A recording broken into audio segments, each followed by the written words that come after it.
যে আমরা যে নিরাপত্তার বলয়টা তৈরি করছি তাতে সরকারের দায়টা একটু কমে যাবে। দলমত ধর্ম বর্ণ নির্বিশেষে আমরা এই মাটির সন্তান একসঙ্গে বসবাস করার ঐতিহ্যটা আমরা পুনরুদ্ধার করতে চাই। পরপর বৎসরের মতো এবারও শারদীয় পূর্ণিমা আমাদের অত্যন্ত সন্নিকটে এবং যারা দুর্গা মায়ের ভক্ত আছেন তারা ইতিমধ্যে আয়োজনে ব্যস্ত আছেন। অনেকের আয়োজন প্রায় সম্পূর্ণ, কারো আয়োজন হয়তো পুরোপুরি সম্পূর্ণ হয়নি। অর্থাৎ আমি ব্যক্তিগতভাবে অন্তত 40টা মন্দিরে গেলাম তাদের প্রস্তুতি দেখতে। এবং আমি প্রতি বছর যেমন করি আমার বাড়িতে পূজা এবারেই করবো। তো মানুষের মধ্যে একটা আশঙ্কা, একটা গুজব, একটা আতঙ্ক কাজ করছে 5ই আগস্টের পরে।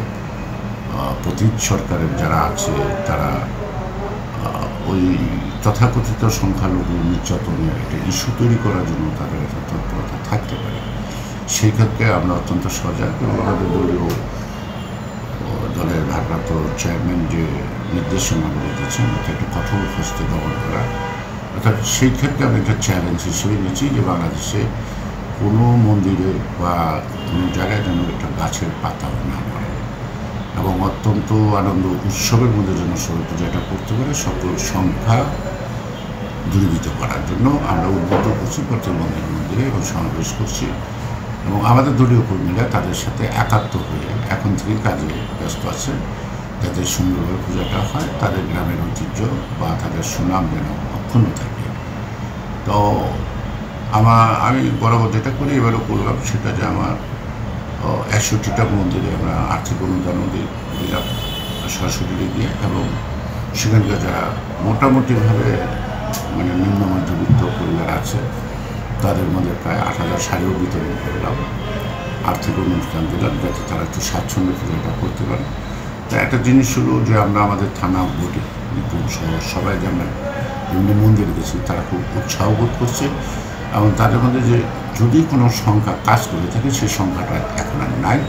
তাদের মধ্যে সাহস এবং তাদের মুখে হাসি এবং তারা আস্থাশীল যে হবে না কিছু। আমি মনে হয় যে এটা শত চেষ্টা করলেও এটা আমার মনে হয় এটা বিএনপি যেহেতু চ্যালেঞ্জ হিসেবে নিচ্ছে, বর্তমানে সরকার কতটুকু নিরাপত্তা দিবে সেটা তাদের ব্যাপার, কিন্তু আমি মনে করি যে সরকারি নিরাপত্তার চেয়ে সামাজিকভাবে যে আমরা যে নিরাপত্তার বলয়টা তৈরি করছি তাতে সরকারের দায়টা একটু কমে যাবে। দেশবাসী শ্রী শ্রী মা দুর্গা দুর্গতি নাশিনী, তো আমি আশা করব মা দুর্গার মূর্তি আগমনের মধ্য দিয়ে তার বিদায়ের আগে আমরা এটি তার কাছে প্রত্যাশা করব বা প্রার্থনা করব যে তিনি যেন রাষ্ট্র সমাজ সকল দুষ্টগ্রহকে বিনাশ করেন এবং সকলের দুর্গতি বিনাশ করার মধ্য দিয়ে শান্তিপূর্ণ পথে একটি নতুন বাংলাদেশের পথে যেন আমরা এগিয়ে যেতে পারি। দলমত ধর্ম বর্ণ নির্বিশেষে আমরা এই মাটির সন্তান একসঙ্গে বসবাস করার ঐতিহ্যটা আমরা পুনরুদ্ধার করতে চাই।